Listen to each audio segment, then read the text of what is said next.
Hello everyone, আসসালামু আলাইকুম। আমরা আজকে চলে এসেছি বিকেলবেলা ছাদে গাছে পানি দিতে। গরমে মানুষের অবস্থাই খারাপ হয়ে যাচ্ছে, গাছের অবস্থা তো বেহাল। তাই আমরা গাছে পানি দিতে চলে এসেছি। এখানে আমাদের কমলা গাছে অনেক কমলা ধরেছিল। এই কমলাগুলো খেতে অনেক ভালো লাগে আমাদের।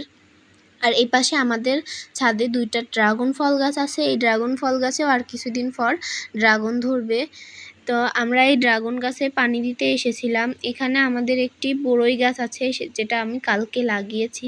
এই বড়ই গাছে এতটুকু বড়ই গাছেও ফুল এসেছে। আমার কাছে তো দেখে অনেক আনন্দ লাগছিল, কারণ কিছুদিনের ভেতরে আমরা বড়ই খেতে পারবো।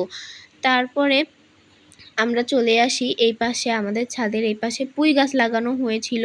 এই পুঁই গাছে আমরা পানি দিচ্ছিলাম। তারপরে আমাদের ছাদের এই পাশে আছে একটি পটল গাছ। এই পটল গাছে অনেক পটল ধরবে ইনশাআল্লাহ, আশা করা যায়। তাই আমরা এই পটল গাছে পানি দিচ্ছিলাম। আমাদের আম গাছে অনেক আম ধরেছে ঝোপায় ঝোপায়। আর আমার ভিডিওটা যদি ভালো লাগে অবশ্যই লাইক কমেন্ট শেয়ার করে দেবেন। আল্লাহ হাফেজ।